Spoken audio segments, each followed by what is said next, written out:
Bismillahirrahmanirrahim. Assalamualaikum warahmatullahi wabarakatuh. Selamat pagi para peserta Mahkamah Virtual TS Negeri Kota Sukabumi tahun pelajaran 2020-2021. Alhamdulillah pada kesempatan hari ini kita dapat bertemu kembali dalam kegiatan pemaparan materi. Di samping saya sudah hadir pemateri yang akan menyampaikan kesehatan anak dan kesetaraan. Beliau bernama Bapak Muhtar SPDI SPD. Kepadanya kami persilakan. Bismillahirrahmanirrahim. Assalamualaikum warahmatullahi wabarakatuh. Waalaikumsalam. Alhamdulillah wassyukurillah. Hari ini Bapak berhadapan dengan anak-anakku kelas 7 yang Bapak cintai dan Bapak banggakan. Bapak dalam hal ini akan menyampaikan satu materi yang berjudul tentang kesehatan dan kesetaraan anak, yang mana di dalam materi ini akan dimunculkan beberapa hal yang berhubungan dengan kesehatan dan hak-hak anak dalam kehidupan sehari-harinya. Baik anak-anak sekalian, pertama-tama Bapak akan perkenalkan dulu. Nama Bapak adalah Bapak Muhtar SPD, yang mana dalam ini kedudukan Bapak atau posisi Bapak sebagai Wakil Kepala Bagian Humas dan mengajar penjas atau pendidikan jasmani olahraga. Anak-anak sekalian, ada beberapa hal yang perlu diuraikan di dalam hal pelajaran ini. Beberapa hal yang perlu diperhatikan dalam kehidupan sehari-hari adalah aspek-aspek kehidupan yang berhubungan dengan kesehatan. Kesehatan adalah diri kita bersama. Kesehatan adalah perlu kita junjung tinggi. Kesehatan adalah perlu kita jalankan, karena di dalam hal kesehatan juga ada beberapa hal yang menyangkut tentang bagaimana kita hidup sehat. Di dalam hadis ada dikatakan bahwa kesehatan itu adalah sebagai daripada iman, an-nafsul minal iman. Nah, ini harus kita camkan dan harus kita laksanakan.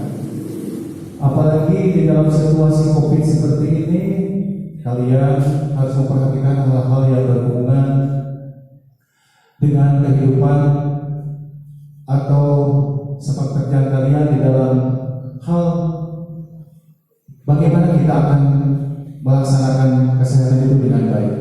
Yang perlu diperhatikan adalah petunjuk kesehatan itu sudah kalian kuasai, dan petunjuk semua aspek-aspek kesehatan itu telah kalian ketahui.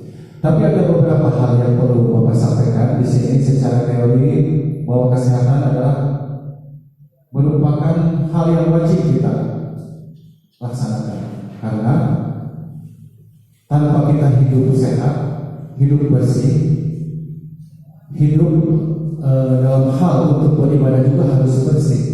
Mandi dulu, cuci tangan, pakaian juga harus bersih.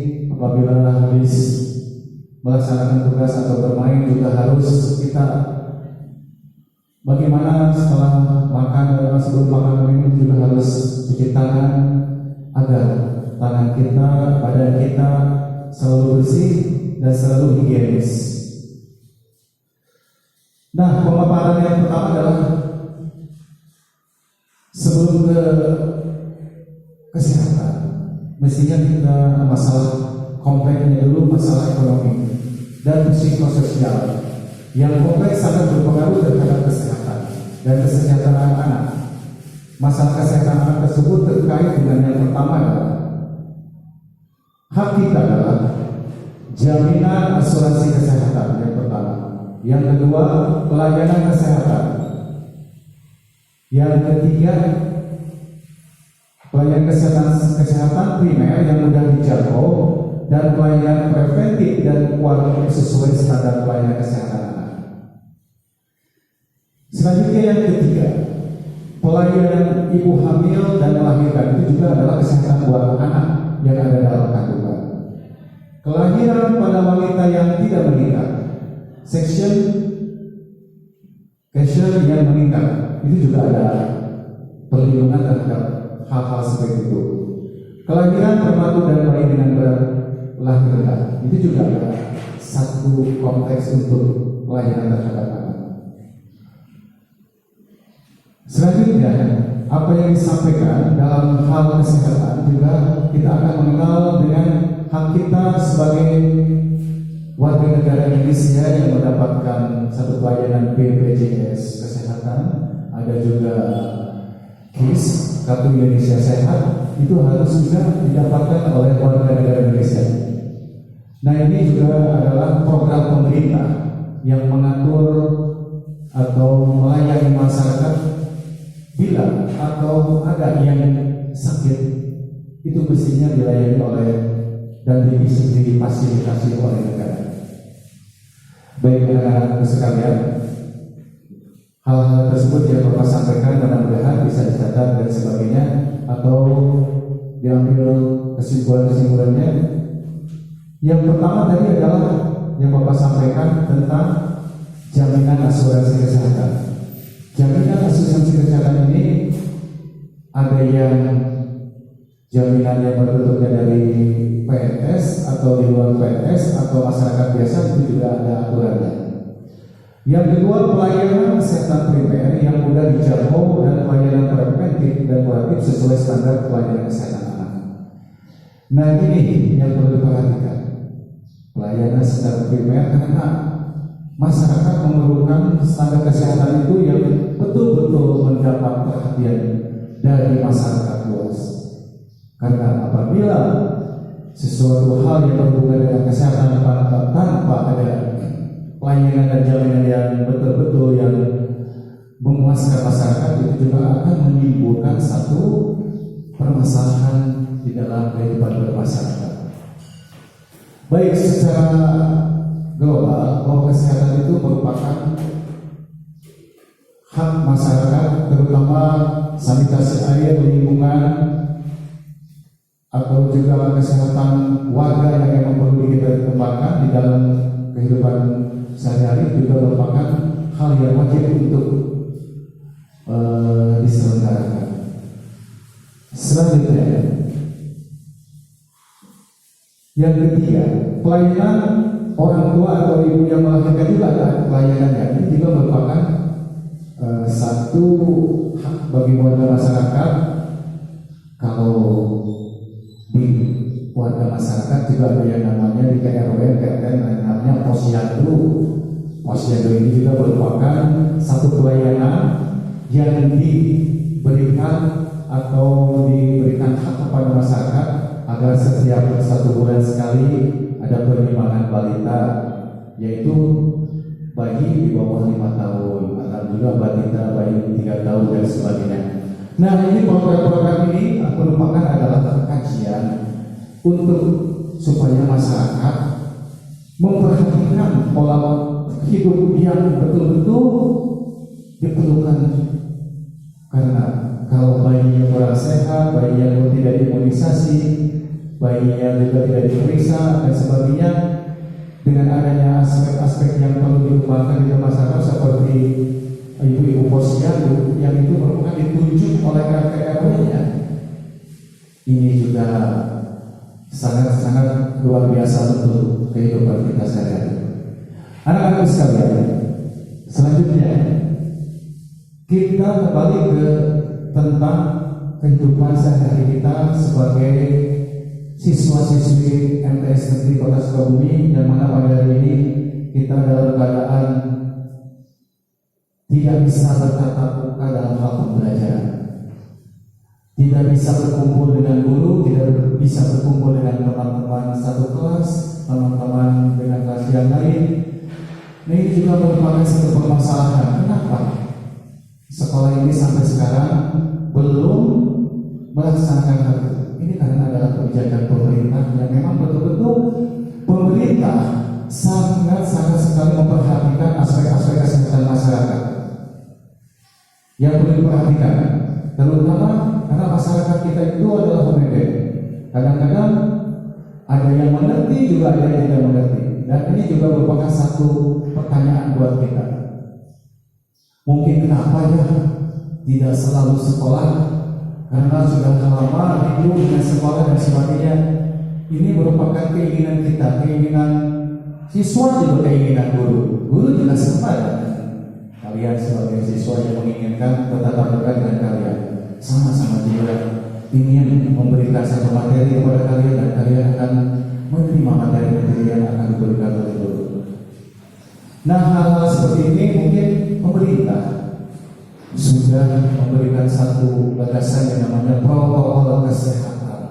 Protokol kesehatan ini dibentuk atau dijadikan satu hal yang memang perlu untuk menjaga kesehatan kita, karena dengan adanya musibah yang luar biasa, musibah yang sangat luar biasa, ini musibahnya musibah global, musibah dunia, di mana-mana kita menyaksikan betapa hancurnya sebuah negara superpower seperti Amerika, seperti Inggris, seperti China, ya itu juga terkena yang namanya COVID atau bahasa kitanya corona. Nah, ini COVID ini adalah bentuknya berbentuk virus yang sangat luar biasa. Kalian sudah tahu atau sudah lihat di mana di YouTube dan sebagainya bahwa penyakit ini sangat mematikan. Penyakit ini tidak terlihat oleh kasat mata, tetapi bisa dilihat oleh mikroskop yang sangat kecil sekali. Ternyata walaupun kecil itu bisa mematikan. Nah, apa yang perlu kita perhatikan dalam mengcover penyakit seperti ini? Yang pertama, pemerintah dalam menjalankan protokol kesehatan ada satu, masyarakat harus bersih, harus sehat, dan harus selalu memakai masker kalau keluar atau mau jalan-jalan atau mau menyampaikan sesuatu kepada temannya, juga keluar rumah itu mesti wajib pakai masker. Mohon maaf kalau tidak ada masker di sini, dibuka dulu karena kalau bicara tanpa pakai masker kurang jelas. Yang kedua, masalah cuci tangan, masalah mandi dan sebagainya. Pakaian yang sehari-hari kalian pakai itu harus setiap hari diganti, baik ke bawah ke atasnya atau sampai ke dalamnya juga harus diperhatikan. Ini juga satu kebiasaan kita, mindset atau pola pikir kita. Biasanya misalkan hidupnya tidak bersih, jorok terus, ada mandinya itu 3 hari sekali. Hari ini harus setiap waktu itu kalau mandi minimal harus 2 kali, ya. Terus kita juga tidak lepas dari wudhu, melaksanakan ibadah yang juga tidak lepas dari air agar bersih. Nah, ini juga satu pembelajaran bahwa agama telah mengajarkan kepada kita bahwa agama Islam itu dalam waktu 5 waktu ini harus selalu bersih. Mungkin tidak ada di agama-agama yang lain, hanya Islam yang mengajarkan kepada kita untuk hidup bersih. Makanya di dalam hadis tadi sudah Bapak katakan al-nadhafatu minal iman. Ya, bahwa kebersihan itu adalah bagian daripada iman. Nah, untuk itu kepada adik-adik yang mungkin sedikit demi sedikit kedewasaan kalian sudah mulai nampak, makanya camkan ini perintah orang tua, perintah guru bagi kalian agar beberapa hal yang boleh disampaikan hari ini, kalau Bapak mungkin sudah tahu mengerti, tetapi Bapak mengingatkan kepada kalian, karena setiap muslim harus mengingatkan agar kita di dalam hal hidup ini harus dengan secara aturan dan peraturan. Ya, yang ketiganya di dalam protokol kesehatan itu juga harus memperhatikan hal-hal yang berhubungan dengan bagaimana makanan minuman yang dibeli oleh kita. Misalkan biasanya kita jajan seenaknya ngambil dari warung dan sebagainya, juga itu bekas makan orang lain terus sama kita dipakai lagi juga. Ini juga harus ada perhatian. Mungkin hal ini yang perlu kita camkan. Anak-anak sekalian, Bapak percaya di dengan beberapa hal materi yang tadi disampaikan oleh Bapak Guru kalian yang dari kemarin sudah menyampaikan kepada kalian juga itu sudah diintercept atau diterima oleh kalian dan dijadikan pembelajaran. Selanjutnya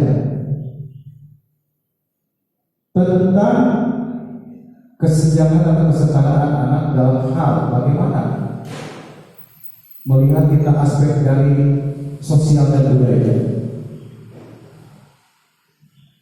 Cerita begini, kenapa si negara Cina ini yang pertama menimbulkan satu musibah terhadap dunia dengan adanya COVID, latar belakangnya karena kehidupan sosial masyarakatnya, kehidupan sosial masyarakatnya itu rata-rata latar belakangnya adalah kemiskinan. Nah, di sini kemiskinan ini dapat memudahkan aspek kepuasan pelayanan kesehatan harus menjadi perihal perhatian utama semua pihak, dari masyarakat, dari RT, dari RW, ke pemerintahan daerah pusat itu juga harus diperhatikan karena hal-hal yang perlu diperhatikan dalam hal makanan juga itu ada aspek-aspek yang perlu kita perhatikan. Nah, ini juga menimbulkan satu pertanyaan, mengapa kita harus memperhatikan makanan dan minuman yang memang betul-betul apakah itu halal atau haram. Mereka itu bukan muslim tetapi non muslim. Tentu saja ada hal-hal yang tidak patut dimakan oleh mereka. Seperti kalian sudah tahu bagaimana orang-orang non muslim itu memakan atau meminum yang memang kurang sehat, kurang bergizi dan sebagainya, tetapi mereka paksakan makan, akhirnya muncul satu penyakit. Selain penyakit yang mematikan, juga ada penyakit yang dulu pernah kita ketahui yang namanya penyakit Ebola, ada lagi yang namanya HIV, Human Immunodeficiency Virus. Ya, sekali lagi HIV itu adalah Human Immunodeficiency Virus, bentuknya HIV. Kalau HIV beda dengan COVID. HIV itu mungkin salah satu penyakit yang memang dilatar belakangi karena salah satu aspek yang berhubungan antara satu dengan yang lain, muncul satu penyakit. Kalau dikatakan itu penyakit yang dilaknat oleh Allah ya. Nah, kalau COVID ini adalah penyakit yang mungkin juga kita tahu penyebarannya lebih luar biasa, lebih dahsyat lagi. Mudah-mudahan secara keseluruhan apa yang disampaikan oleh Bapak kalian dapat dimengerti. Mari kita budayakan mens sana in corpore sano. Di dalam tubuh yang sehat terdapat jiwa yang sehat.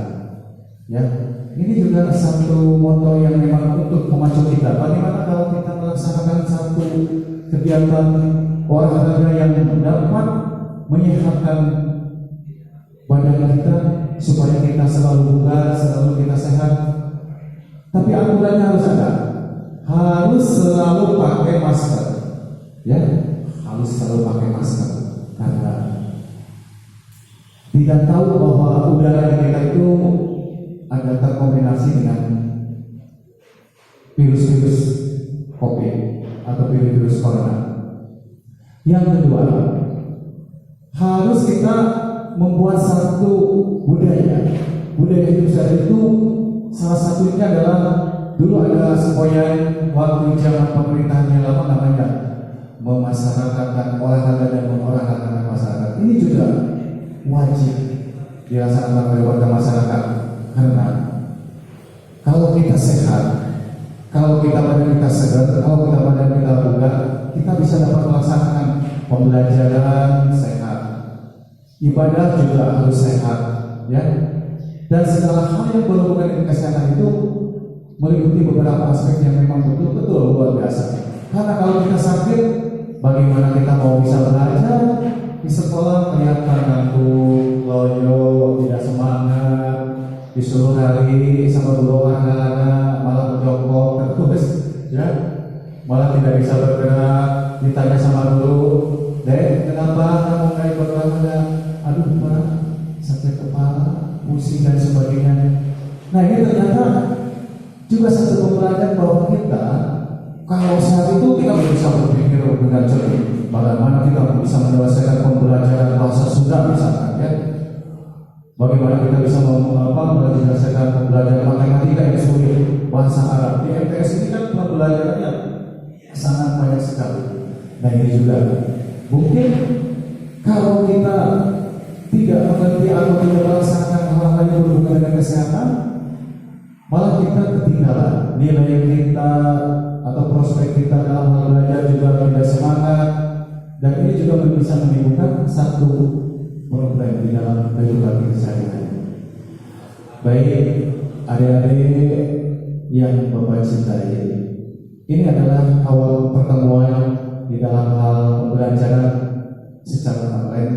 Tetapi nanti mudah-mudahan kita berdoa kepada Allah Subhanahu wa taala, mudah-mudahan musibah ini dijauhkan dan mudah-mudahan Allah memusnahkan virus ini dan kita diberikan kesehatan selalu oleh Allah Subhanahu wa taala. Secara keseluruhan apa yang disampaikan oleh Bapak mudah-mudahan dapat dimengerti. Bagaimana kesimpulannya adalah melaksanakan kehidupan sehari-hari dengan selalu memperhatikan segi-segi kesehatan, segi-segi aturan-aturan kesehatan, segi-segi protokol kesehatan. Mudah-mudahan secara keseluruhan dapat dipahami dan dapat dimengerti. Jadi secara pembelajaran bahwa kesehatan adalah merupakan satu unsur yang wajib dilaksanakan. Di sekolah juga ada yang namanya UKS, usaha kesehatan sekolah. Ya, di rumah juga ada namanya puskesmas. Ya, di lingkungan kita juga ada dokter dan sebagainya. Ini juga merupakan aspek-aspek yang memang telah disiapkan oleh negara kita yang dari dulu sejak zaman kerajaan sampai sekarang juga aspek-aspek itu yang harus diperhatikan. Karena kita adalah bangsa yang berbudaya bukan hanya berbudaya dalam hal seni olahraga, tetapi berbudaya juga dalam seni kesehatan. Nah, kalian perlu perhatikan juga lihat negara-negara maju. Bandingkan dengan negara kita, di negara berkembang apakah bisa atau sudah menyamai negara-negara yang memang punya latar belakang hidup sehat. Nah, jika ini satu pembelajaran, nanti ada satu pembelajaran yang memang di sekolah itu yang namanya ekstrakurikuler yang berhubungan dengan kesehatan. Apa itu namanya? PMR ya. Palang merah remaja itu juga ada ekskulnya nanti di sini. Pembina ekskulnya Indonesia, silakan kalian belajar bagaimana nanti melaksanakan pembelajaran tentang orang yang sakit, dibopongnya seperti apa, dikasih obatnya seperti apa, terus juga ada yang misalkan kecelakaan juga harus ditolong secara apa dan bagaimana. Nanti insya Allah apabila nanti kita bisa belajar bertatap muka, seluruh ekstrakurikuler ini akan kita kembangkan. Terutama ada yang dari olahraganya seperti ada futsal, ada tenis meja, ada voli, ada lagi yang namanya lari maraton atau atletik juga ada, atau akuatik juga ada. Apa itu akuatik? Berenang ya. Nah, berenang ini juga aspek-aspek yang dapat membugarkan badan kita itu, terutama yang punya penyakit asma atau punya penyakit keluhan di dalam pernapasan. Kalau kita banyak benar juga akan menimbulkan satu cara bagaimana kita itu mengobati oleh diri kita sendiri. Misalkan berenang itu kan manfaatnya banyak, terutama untuk pernapasan. Apabila pilek itu si pileknya keluar ya, jadi si kotoran-kotoran yang ada di dalam pernapasan kita itu keluar. Tetapi kenapa tidak dilaksanakan sekarang? Karena takutnya terkontaminasi oleh yang namanya punya penyakit COVID. Kalau kita misalkan melaksanakan, mungkin awas hati-hati ya, jangan hari ini kita melaksanakan pembelajaran akuatik atau berenang di kolam renang, kita stop dulu untuk pada hari ini, karena nanti orang yang punya latar belakang penyakit masuk ke kolam renang kayak seperti kita. Nah, oke. Selanjutnya yang namanya nanti ada yang namanya kesenian. Di sini juga ada yang namanya kesenian, itu dibahas juga, nanti ada yang namanya ekstrakurikuler, nyanyi solo atau juga studi Sunda, tembang Sunda, yang itu juga akan dikembangkan tes negeri. Drum band juga ada, insya Allah ya. Drum bandnya sudah ada, nanti akan diaktifkan kembali yang drum band agar kita punya kepala di dalam hal seni drum band juga ya. Terus yang paling penting pembinaan yang kayak sini adalah tentang masalah keagamaan. Masalah keagamaan juga kita akan namanya nanti ada MTI, MHQ, terus lagi ada remaja masjid juga ada.